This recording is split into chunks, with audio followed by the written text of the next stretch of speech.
friend. Man, I feel for you with those allergies. I get weekly allergy shots, and man, have you ever considered that? Weekly allergy shot. Well, I don't think I've just ever had an allergy allergy shots in general. shot. Yeah. I don't think I've ever had an allergy shot. I've taken about every form of medication known to the human race for allergies in the last 24 hours. None of it has really helped. Yeah, you might need to start being proactive. Yeah. I don't Somebody on the know. text I mentioned, I need to start taking local honey every single day so I can build up the pollen count in my body to fight the allergies. Whatever the case, we're going to do our best to get through this hour with all of you on the Knippelmeyer Chevrolet text line. We're watching OU softball together. Like me, OU softball is down, but not out. Quick early surge for Tennessee. They got to the plate first. They've put 2 runs on the board. 2 outs in the first as Sam Landry tries to get out without incurring further damage. But a quick 2 spot for the Vols, and they've taken the early lead on Oklahoma, who is, of course, the top remaining seed left in the women's postseason field. Texas won earlier, knocking off Florida 3-0 behind a shutout effort from Tegan Cavan. So if Oklahoma can forge their way past Tennessee, if they can rally here today, they are poised for a matchup that is a quite familiar one in OKC. They will see Mike White and the Longhorns on Saturday. But first things first, they've got to get past Carlin Pickens and the Vols. And if you're familiar with Carlin Pickens' game, you know that's going to be easier said than done. She has allowed 1 earned run or fewer in 33 of her 40 starts this year. Sooners got their work cut out for him, Blake. But Oof. never do doubt Patty Gasso's squad, now do you? No, and back to back to back to back, and Sooner faithful. They had their doubts all throughout the season too, but OU's been in situations like this before. Sure, they might be a little rattled, maybe some nerves to start things off, but their bats certainly comfortable here too. Just got to get one more out here to get out of the inning. A crooked number, never what you want to see put up on the scoreboard to start the game, but I'm sure they're going to settle in and get things right going. We're going to talk some recruiting and a lot of it over the course of the next hour.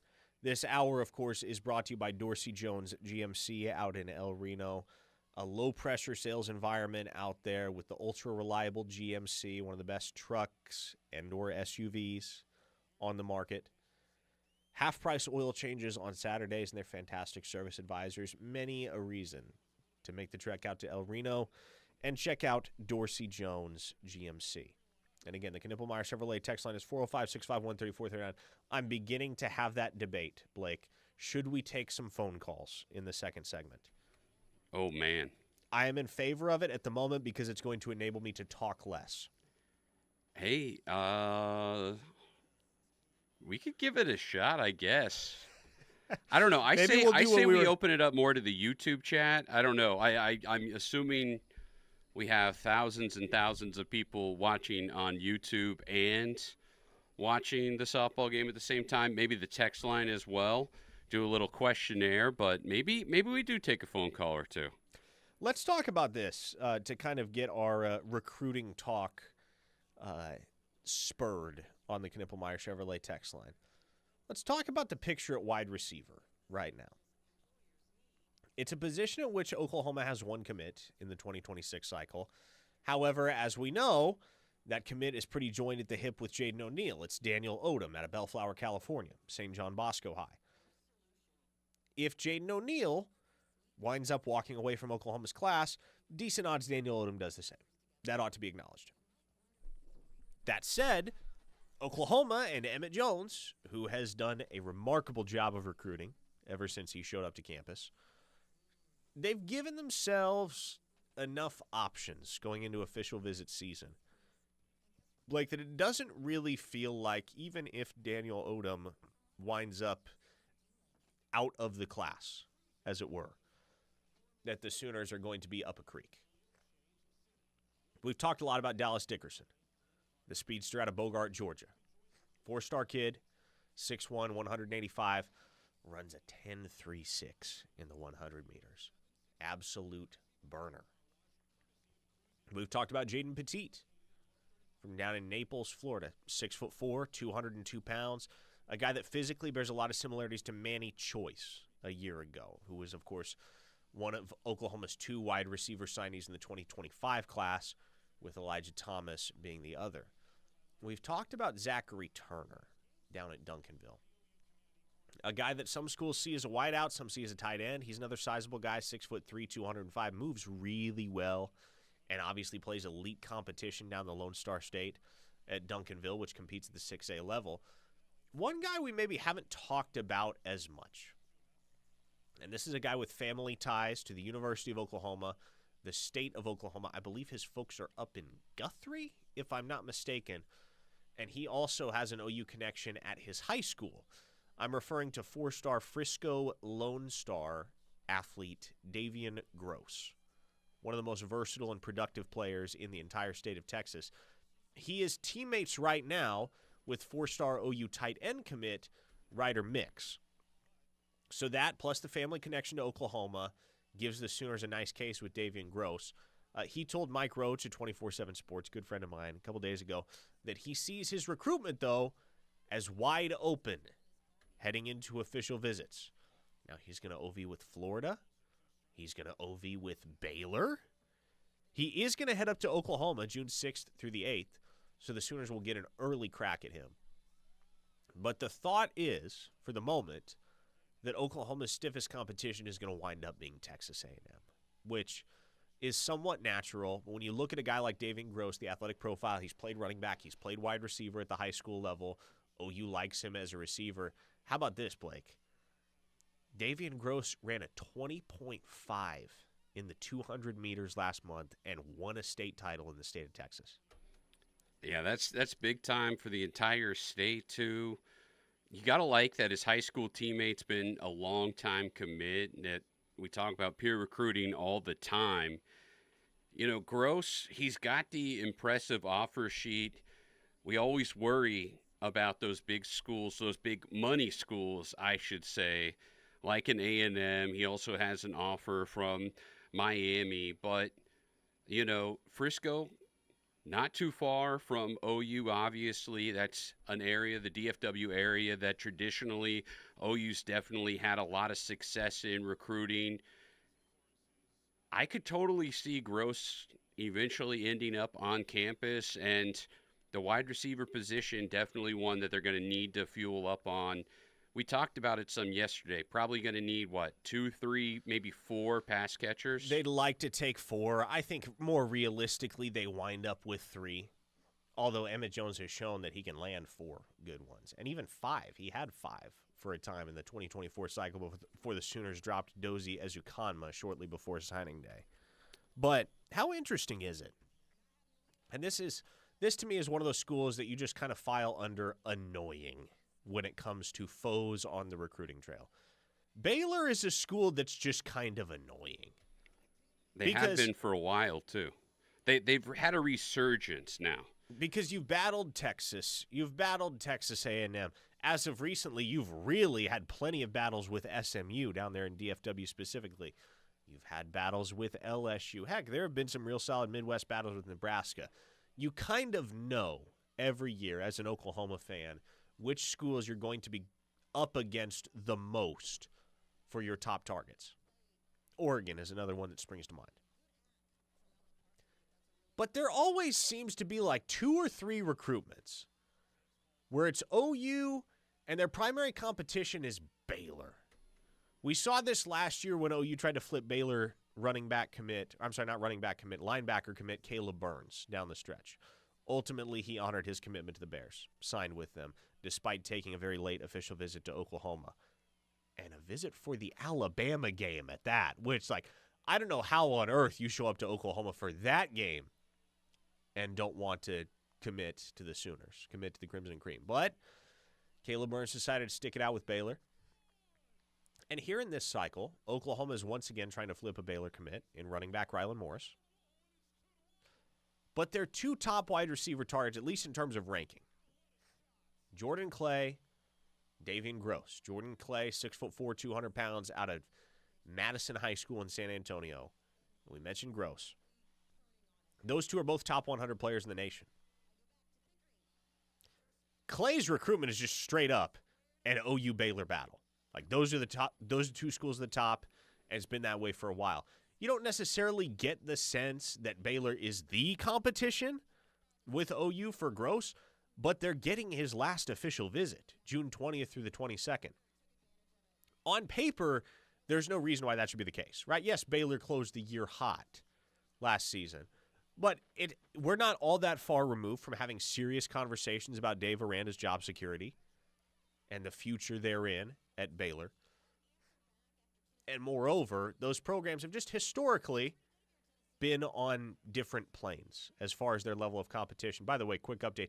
Ella Parker just sent a solo home run over the right field wall to cut the deficit in half. Oklahoma now only trails 2-1 in the bottom of the first inning. But that's why, to me, I just categorize Baylor as annoying. Blake, you're not, like, these aren't always high-profile battles in which you're going up against Baylor, but they always seem to just kind of hang around for 1 or 2 or 3 of your top targets every single cycle and serve as kind of a thorn in the side. And they're able to get some of those guys, I think, Parker, because of the pitch to them. They say, hey, you are our top priority. You go to OU, are you even their best receiver there? You're going to sit there and wait in a very crowded wide receiver room. Come here. We have developed guys. We have a proven track record. Sure, they do too. They're probably not going to mention that. But you are our best recruit. You are our prize guy. To use a college football 25 pitch, they're going to sell the house. They're going to go all in, right? And probably they're going to spend a lot of money too. I wonder if they're able to match, if not spend a little bit more on these guys, Parker. I can understand the thorn in the side view because Baylor obviously hasn't had anywhere near the success a program like OU has in recent years, or ever, quite frankly. But to these guys, I mean, it's just a matter of, do you want to go to a proven winner and be in one of the most talented rooms in the country year in and year out and develop and go and be on the big stage? Or do you want to be a big fish in a small pond and maybe have a chance to stand out in that way and, you know, be on the top of some statistical leaderboards if everything pans out? I mean, it's really the only pitch you have if you're in a position like Baylor is. Hey, you're gonna matter more here than you will at a place like Oklahoma. We can offer you the potential to be a star more so than Oklahoma can.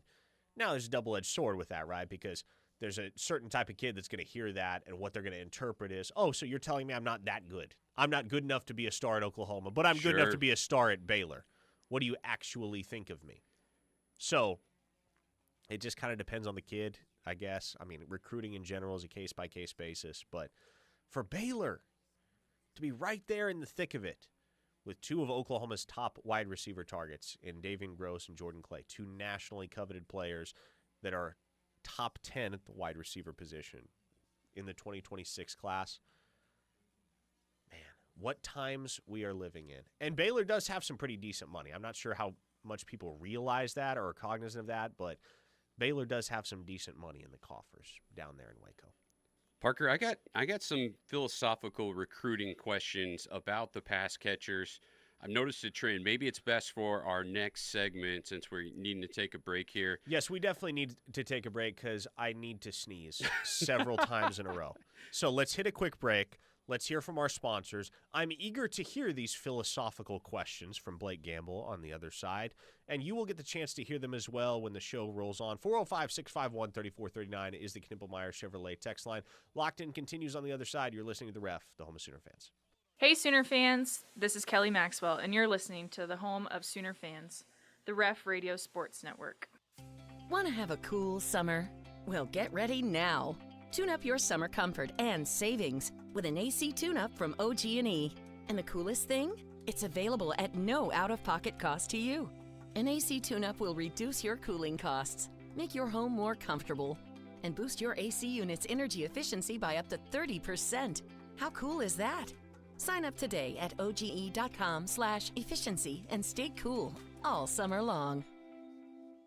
We all play a role in keeping our communities safe. Oklahoma is no stranger to attacks. It's now easier than ever. If you see something, say something. The free and anonymous Protect OK app allows instant reporting of suspicious activity, both in schools and the community. You can help keep your family and friends safe. Protect OK. Protect OK. Protect OK. Protect OK. Download the Protect OK app today in the Apple App or Google Play stores. Funded by the Oklahoma Office of Homeland Security.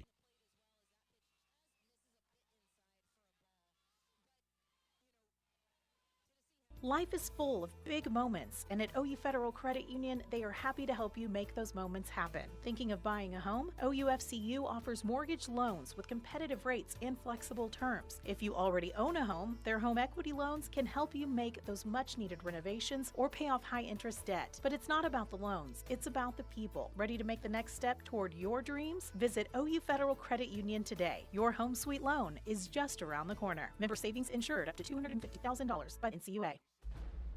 Insurance companies aren't in the business of saving you money, they're in the business of taking your money. Hi, this is Will Gosney with Yala Gosney Attorneys at Law. Have you ever had an insurance claim and thought, wow, I really am in good hands, or these folks truly are treating me like a neighbor? Well, that's where we can help. We'll deal with the stress, we'll get you back to your normal life. So save our number in your phone, and if you're ever hurt in a wreck, call or text us at 405-800-8080. It's 405-800-8080. Hi, I'm Tanner Mordecai with the San Francisco 49ers, and I'm here to share my experience with the team at Mitchell's Jewelry. They came highly recommended, and my experience could not have been any better. I worked directly with the owner, Newt Mitchell, and he helped me design the perfect ring for my future bride. I was confident I picked the right one with the help from the great people at Mitchell's. Anytime my friends ask for suggestions, I know where to send them, and I'm telling you the same. If you want a great experience and the perfect ring, you can trust the team at Mitchell's Jewelry. Shop with them in Norman or check out their website or socials. Memorial Day deals are here at Eskridge Honda. Save big and pay just $365 per month for a new 2025 Honda Accord Hybrid Sport, or take advantage of rates as low as 2.49%. That's not all. We want to buy your car. Receive top dollar on any trade and save big during our Memorial Day deals. New location at 89th and I-35 or eskridgehonda.com. $365 for 36 months. 10,000 mile lease, $39.99 down plus TTNL plus first month's payment due at signing. 2.49% up to 36 months. WAC through Honda Financial Services. See dealer for details. Offer N6 225. Speaking of technology, did you know that RK Black is an authorized dealer for Kyocera copiers? And the Kyocera copiers aren't just copiers. They're smart devices that can scan, print, fax, and email your documents with ease and security. Even better, they're backed by RK Black's award-winning service team that is built on nearly 70 years of taking great care of our clients. Whether you need a desktop printer or a multifunction copier, RK Black has the right product for you. Let's get the conversation started. Give us a call at 943-9800 or visit us at rkblack.com. Get hurt in the game? We tough it out. Feel exhausted? We push on. Feeling down? We pull ourselves up by the bootstraps. But there are times when bootstraps aren't enough. When stress gets to us and we need to talk to someone about what we're really going through. So we're going to reach out, because sometimes mental health is not a one-person job. Visit loveyourmindtoday.org. That's loveyourmindtoday.org. Brought to you by the Huntsman Mental Health Institute and the Ad Council.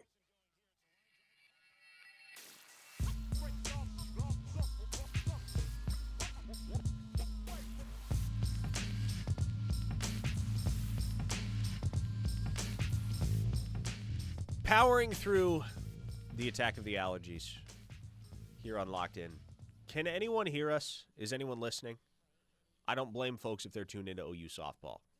I just need to know how many of you out there on the Knippelmeyer Chevrolet text line are listening to Locked In. 405-651-3439. Let us know.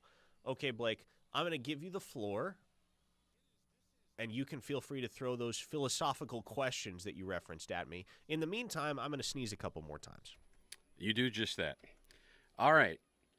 So a trend I have noticed, and certainly something that you and Grayson have touched on, since the arrival of Jim Nagy, the offer sheet as far as pass catchers go, specifically wide receivers, I don't think I've seen a single guy below 6 feet tall.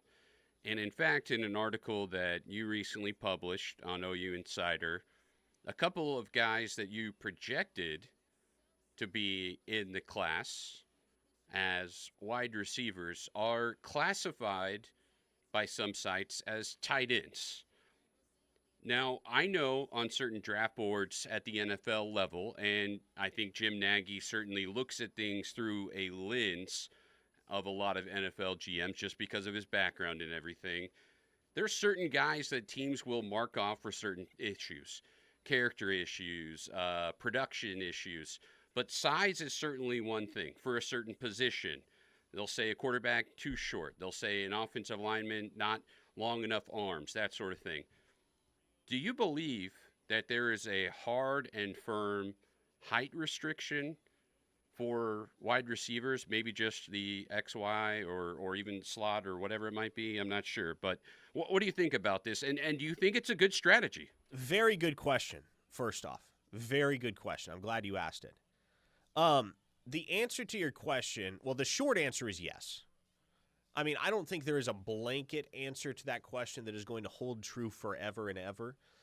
But I think when you look at Oklahoma's roster right now, there are several receivers already in the mix that are shorter than 6 feet tall, and in some cases, much shorter than 6 feet tall.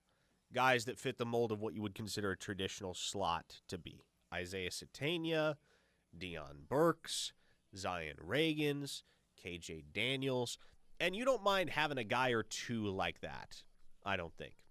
Especially if they're electric, if they have breakaway speed, like a guy like Zion Reagans does, then okay, you're happy to roster that guy.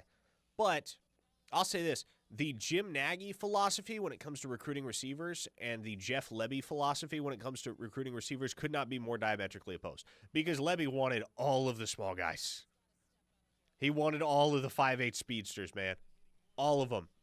There's a reason when Brennan Thompson hit the portal, Jeff Lebby was right on top of that. There's a reason that when Oklahoma dropped Grayson Harris at the end of last season, last cycle, I should say, Jeff Lebby was all over it. Jim Nagy likes size at receiver. He likes guys that are 6 feet tall or 6 feet tall or taller. Now, that's not to say there will never come a time where you see Oklahoma recruit a guy less than 6 feet tall. But when you have so many guys already on the roster that fit the slot prototype, I understand why your first order of business upon touching down in Norman is to make sure that you recruit a bunch of guys that can go up, climb the ladder, and get you a jump ball. And that also move really well for that size, because they're not just recruiting a bunch of tall guys, right? They're recruiting a bunch of tall guys who also happen to be excellent athletes. That they are, and that makes a lot of sense. So it's not necessarily a hard and fast rule that you believe, because one local guy that has kind of become a point of contention, and who knows if he would have ultimately chose OU or not, but not far at all from this station, Mason James, seems to be trending far away from OU, and that was a guy that a lot of people were really, really hoping to see in Crimson and Cream one day. He's a dynamic playmaker. Who knows how things will turn out, but he doesn't seem to be a priority anymore, and he is somebody that doesn't fit that marker and fits the mold of so many guys that are already on campus. So, you know, do you make any exceptions? Is that a sort of thing where, you know, they've completely moved on and it's just you've already got the cupboard so stocked full that you just need different varieties, kind of like you're saying? Listen, I think regardless of what the philosophy is, I've said this before, I think you take Mason James all day, every day of the week, twice on Sunday. That said, I'm also fine operating under the natural assumption that Jim Nagy knows more than me. If there's something Jim Nagy doesn't like about Mason James's game, if there's some reason why he doesn't want Mason James in an Oklahoma uniform, I am at the very least willing to reserve judgment. Even if I don't agree with it, I am willing to reserve judgment and see how he pans out as a college football player before I sit here and say Jim Nagy is wrong for this. Because he's been paid a lot of money over the years and has won a lot of football games and Super Bowl rings as part of very successful organizations. because of his keen eye as a scout. Now, quote that, you Twitter haters and you text line jerks. Parker Thune just said Jim Nagy knows ball. But yeah, no, I think that's going to hold up. I think everything moving forward is going to be just fine. That's just certainly one trend. Have you noticed any other trends? I'm just curious, position-wise, any other changes in just philosophy? Because obviously, with Levy, that was a big thing for the wide receivers. Going back even further, if you want to talk about defensively in the Riley regime, how different that was and how disastrous it was.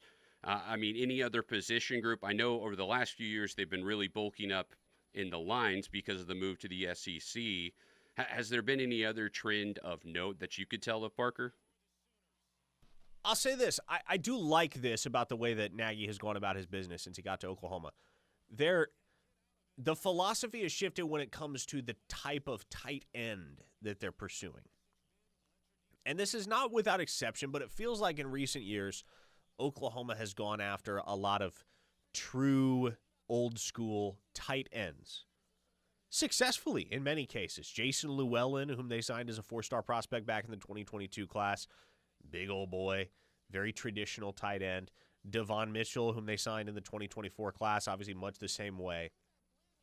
But, and I forget what the number is, but somebody did a study a while back where they broke down where all NFL tight ends, every NFL tight end on a roster, played college football and or high school football positionally. And the data showed that nearly half of NFL tight ends played college and or high school ball at a position other than tight end.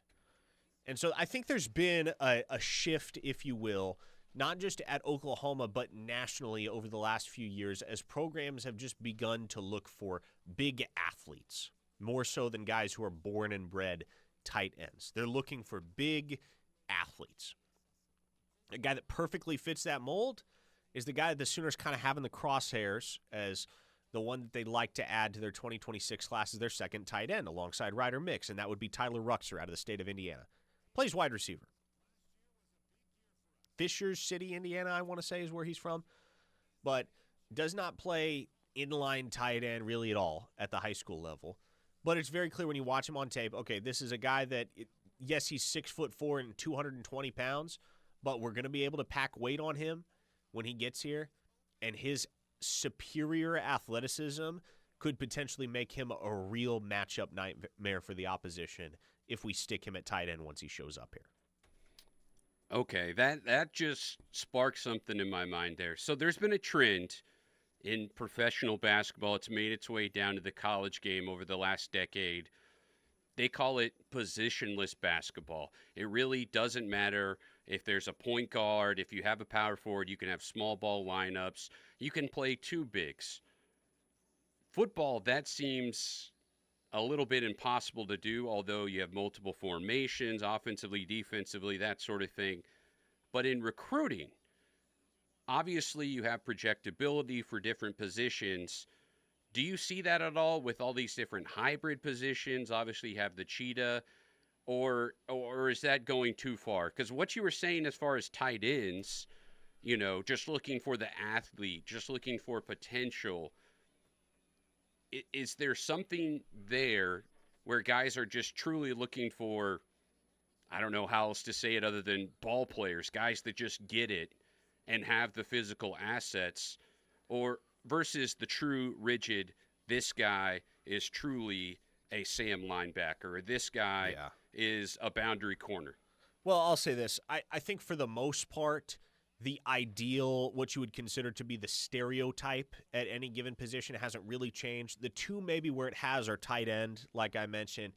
And then I guess defensive end over the last 2 decades, really you've seen more of a shift towards the weak side defensive end position in particular being more of a speed rush guy as opposed to a power rush guy that you would see back in the 90s, early 2000s. I mean, those were – and there were some really dominant ones in that era. But, a guy like R. Mason Thomas, for instance, at 6'2", 250 pounds, I don't know whether he's considered as much of an NFL prospect 25 years ago as he is now, because there are a lot more concerns about his size and his ability to play physically enough at the next level. But right now, in 2025, when pro scouts look at our Mason Thomas, they're like, that's a guy who comes off the edge every single snap with his hair on fire. And I also think a lot of it has to do with the fact that offenses are throwing a lot more than they were a couple decades ago, right? The game has shifted quite drastically towards pass-first offense. And so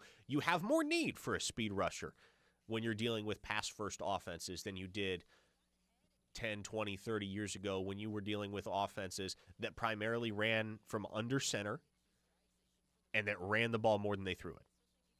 I think if you go back to like 2008, the Saints were the only team, and that was Drew Brees in his prime, right? The Saints were the only team in the NFL that threw the ball more than 55% of the time. Right.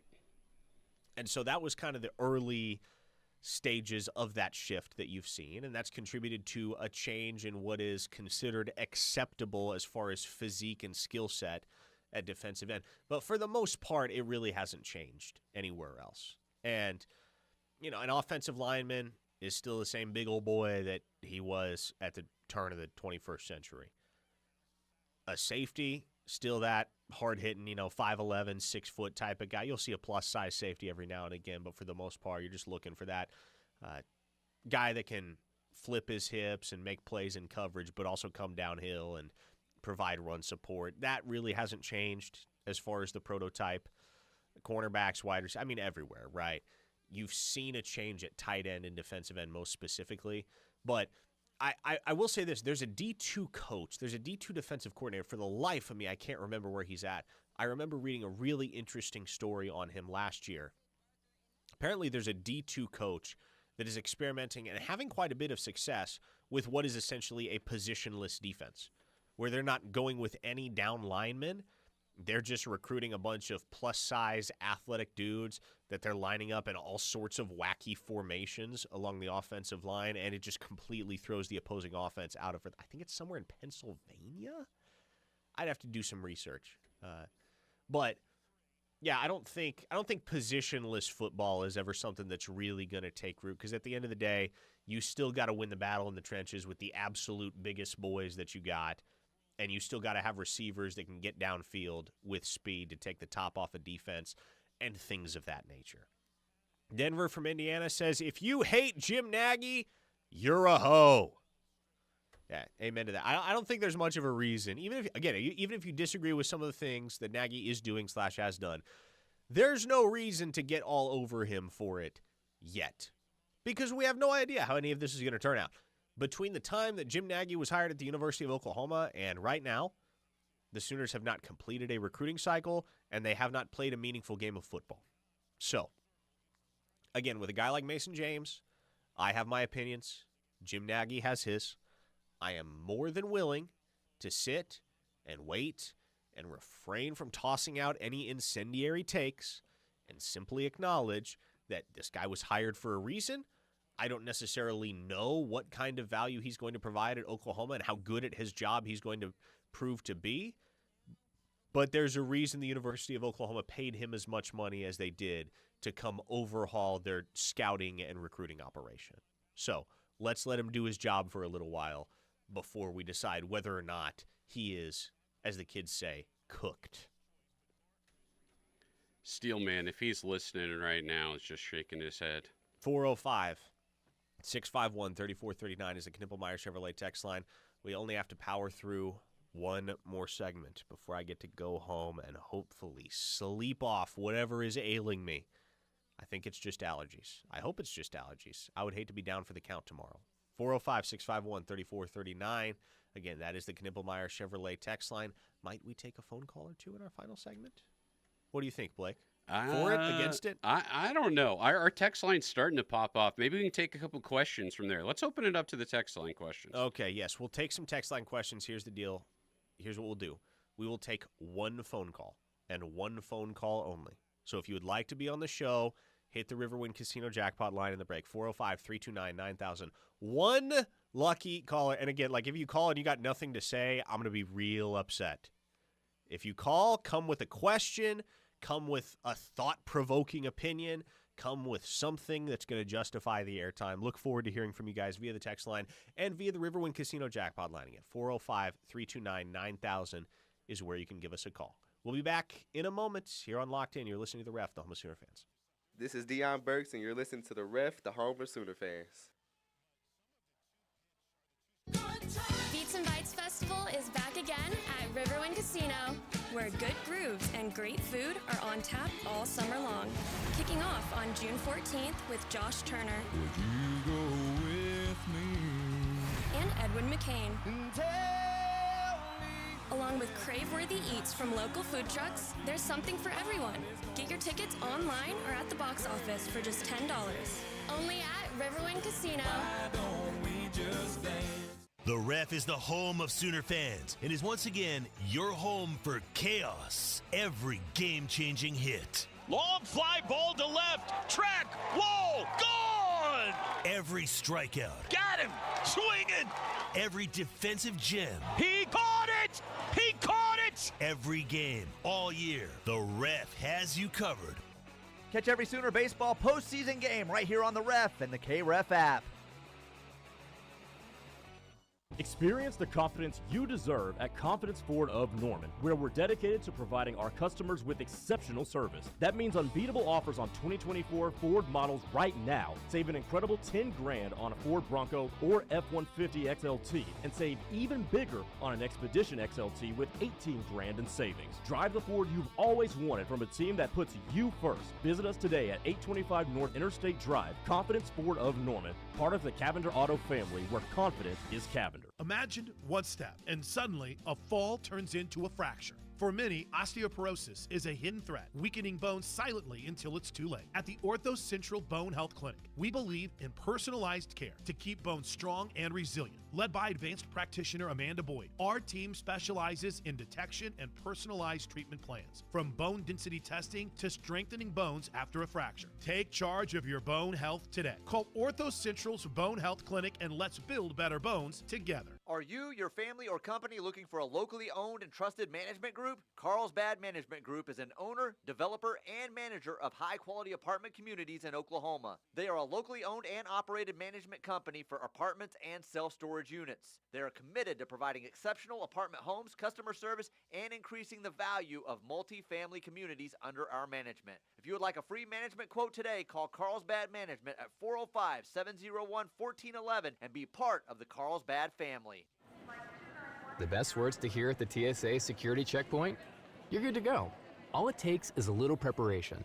Get to the airport early, bring a carry-on bag that fits in the overhead, and have an acceptable ID. Not all state-issued IDs will cut it. Check out tsa.gov/ID and see which TSA acceptable IDs make the grade, like a real ID or passport. Before you jet, do a little prep, and you're good to go. Check out tsa.gov/ID or the MyTSA app. For 3 generations, the John M. Ireland and Son Funeral Home and Chapel in Morris continued to serve the community by giving back to local schools, charitable organizations, and first responders. We provide pre-planning for funerals and cremation services at the most reasonable prices. We are proud to be a family-owned and operated funeral home. Award-winning funeral home year after year, our family believes in serving the people of our community. I'm John Ireland. And I'm Solon Daniels. You've got our word on it.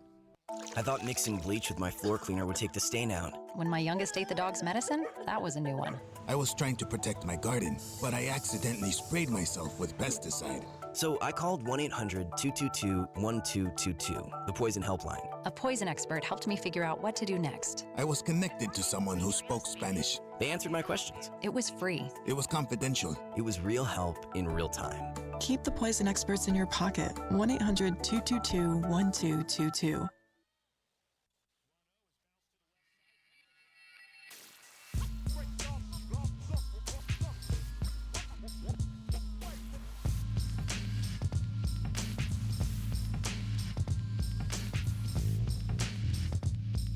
Denver from Indiana on the Knippelmeyer Chevrolet text line says, "Get well, Parker. Hope you feel better." Thank you, sir. I hope so, too. Hit me hard when I woke up this morning. Been feeling a little iffy the last couple days, but boy, I don't know if it's just allergy. Maybe it's mold. Maybe I need to give Gary Cavins a call. Maybe I'm dealing with mold. That could be what it is. Were you picking weeds yesterday? Yeah, I was picking weeds. Well, one of our texters mentioned that. That is a good way to ruffle up some allergies. I guess, but I pick weeds pretty regularly out in our yard. You do also come in here sneezing pretty regularly. I do? I've seen you struggling with some allergies every once in a while. Huh. Maybe it's more of a problem than I'm realizing. Interesting. Whatever the case. Back to business here. 405-651-3439 is the Knippel Meyer Chevrolet text line. Parker Thune, Blake Gamble here with you, talking OU football and recruiting here on Locked In. And the Jaden O'Neal, Bo Bentley conversation rages on. And it's something that is not going away, at least for the next couple of weeks, Blake, until we know for sure where Bo Bentley is going to be committing to play college football.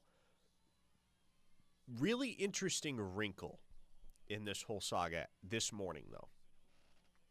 And it doesn't have to do with Bo Bentley specifically. Well, I guess in a roundabout way it does. But it has to do more so with Jaden O'Neal. As we've discussed the Jaden O'Neal saga, as he has remained verbally committed to Oklahoma, what's the one school that has been cited the most as the threat to flip him from the University of Oklahoma? Jaden O'Neal? Yes. Florida State? Florida State. The news came out today via another of my good friends at 24/7 Sports, Zach Blostein, who does a great job covering Florida State recruiting. The news came out that Florida State is going to host another quarterback for an official visit in June. And this quarterback is a bad dude, Blake. 5-star signal caller Keyshawn Henderson out of Spring, Texas. Oh, listed as an athlete, right? Like junior All-American.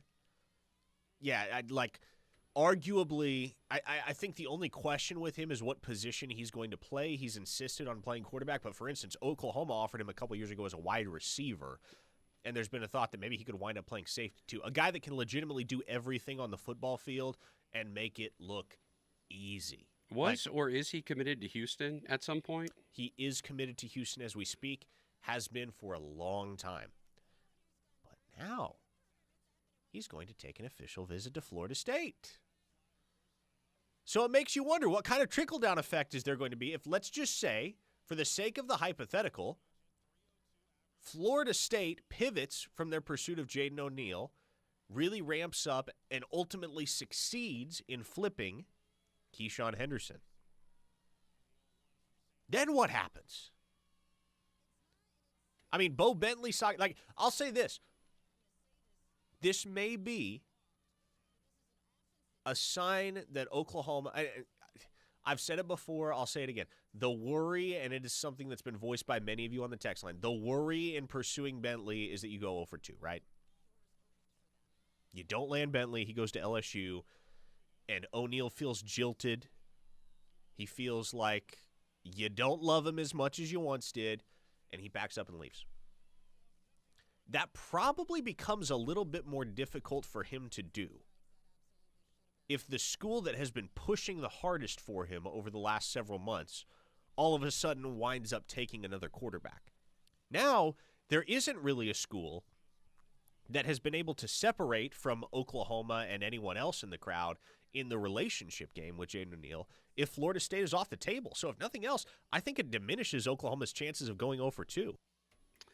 It certainly does. I mean, Jaden O'Neal has to be feeling like that scene from The Fresh Prince of Bel-Air. Will in the living room just saying, how come he don't want me, man? Who does want him right now? I mean, he is a talented prospect, but he's a little bit down on his luck right now just because a little bit more highly regarded prospects are in the eye of the beholder at OU right now, obviously, with everything going on with Jim Nagy coming to town. And we'll see, obviously, what happens with Bo Bentley this weekend. And Parker, sorry, I'm going to derail a little bit because I wanted to ask you this a little bit early. What percentage chance do you think could Bo Bentley make a decision this weekend? I would say 25% chance. Oh, that is way higher. That's terrifying for Sooner fans. I mean, I don't think it's a likelihood. But it's a possibility that's very much on the table. And let's not get it twisted. That's what LSU is going to try to accomplish. Yeah. They're going to try to make sure Bo Bentley doesn't leave campus. They're going to try to make sure he is committed to the Tigers before he goes back home to Salina at the tail end of his official visit. Are you comfortable guessing, predicting a ballpark range of what kind of figures they might throw out? No, I'm not going to talk numbers. I just understand, we understand at this point, I think we all understand what quarterback money looks like. You're talking 7 figures in most cases. And LSU, you would assume, has a little bit extra in the bankroll for the quarterback position, given that they lost Bryce Underwood to Michigan last year and did not sign a quarterback in the 2025 class.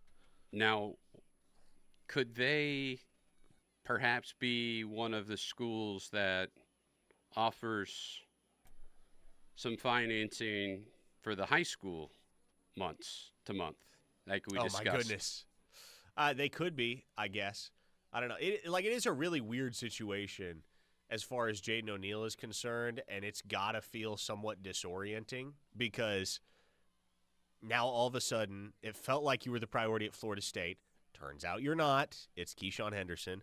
You thought you were going to be the only guy at Oklahoma. Well, turns out you're not. Ben Arbuckle gets to town and turns around and offers Bo Bentley. The third school that maybe hasn't been mentioned as much because it doesn't seem like there's been as much traction there, but there is a lot there in terms of relational bonds, is Arizona. And the reason that is because his trainer, Ortiz Jenkins, played quarterback at Arizona in the late 90s. So Arizona's kind of constantly been looming in the background. Not necessarily as immediate of a threat, not as potent of a threat as Florida State by most estimations, but there nonetheless. Man, and obviously they had a lot of success recently with the quarterback wide receiver duo, so they can point to that. You know, they're one of the top teams in their conference now, or have at least shown recent success. Obviously, ASU kind of knocked them off their throne in state this last year, but you know, that could be appealing, especially really anyone that just goes after him hard could be appealing if they're a legitimate program. But I mean, this is starting to become more dangerous in my mind. I wasn't really worried about the 0-for-2 scenario like so many of our texters have been, but it'll be interesting to see. I'm assuming you've got so many Twitter alerts set for your phone for this weekend with everything going on in Baton Rouge. I genuinely don't set Twitter alerts for really? Anyone. I take that back. There are a few. You just have like moles or something out there that'll you'll hear about it? I have Twitter alerts for my coworkers. I have Twitter alerts for Hayes Fawcett. That's pretty much it. I don't know if I have anyone else on alert for when they tweet. I just kind of get tired of my phone dinging. You know, yeah. I get a lot of random Twitter notifications from random tweets that my coworkers send anyway, which I guess is what you do, right? They're not always tweeting about work. But my phone dings enough as it is. I limit it to I would limit it to probably like 5 people that I'll activate Twitter notifications for. I don't want my phone vibrating every second of every day. Yeah, those things are pretty annoying, as is. Okay, so Parker, we didn't even get to what we were going to talk about. Camps are coming up, too. That they are. Great call. We got a couple minutes left in the show to get to that. It's the very first camp session this Sunday at Oklahoma. So they're hosting their very first elite camp this Sunday. And there are going to be at least a few prospects there from the 2026 class that are looking to earn an offer from Oklahoma. Interestingly enough, one of them is Isaiah Broughton from down in Cypress, Texas. If that name sounds familiar, probably should. His older brother is Vernon Broughton, former Texas defensive lineman who was recently a third-round pick of the New Orleans Saints. So, I mean, the defensive tackle picture looks pretty crystal clear right now for Oklahoma. You have Brian Harris on board. Think you're getting Taj Overton. And then you round it out with somebody like, I don't know, Tank Carrington, maybe T-Ron Richardson, who knows. But what if Isaiah Broughton shows up? And he is a big boy. He is a big boy, Blake. Listed at 330 pounds, he's probably north of that. Just real thick build. A dude that you can envision him being a nose tackle that is very difficult to move at the collegiate level. So if all of a sudden he shows up and Jim Nagy really likes him, might he earn a place on the board? It's always interesting to see how these camp sessions play out because it does always feel like every single year there are at least a couple of guys that are rising seniors that show up, and whether they earn the offer or not, they really put themselves on the radar. One guy that did this a few years back, I believe it was 2022, was London Humphreys, who wound up, he was a 3-star receiver, awesome at OU's camp. He was awesome. Didn't get the offer. Signed with Vanderbilt. Played a lot there as a true freshman. Wound up transferring to Georgia. He's a starter there now. So, Parker, I'm curious, because looking at his offer sheet, it's a lot of smaller schools, but 2 schools stick out immediately. One, Texas Tech. We know they got money to spend. And the other, well, they got to get mentioned on this show at least once a day to meet our quota, SMU. I don't think, as of right now, that SMU offer is committable. Okay. That's an old offer. And I don't know necessarily where Texas Tech stands on him. I haven't really dug into his recruitment, and I won't until or unless OU pulls the trigger. But I know for a fact he's got a very committable offer to Oklahoma State. And I believe they're going to host him for an OV here before long. But kid really wants the Oklahoma offer, which is interesting, isn't it? Brother played at Texas. You'd figure the UT offer is the one he's really going to covet. But no, he wants to show up, and he's willing to put himself out there, pay the registration fee, all that type of stuff, come perform in front of the coaches to try and earn an offer from the University of Oklahoma. Well, that's just going to legitimize you to such a high degree if you get that offer. So I'm sure he's going to show up, give everything he's got. What are these camp?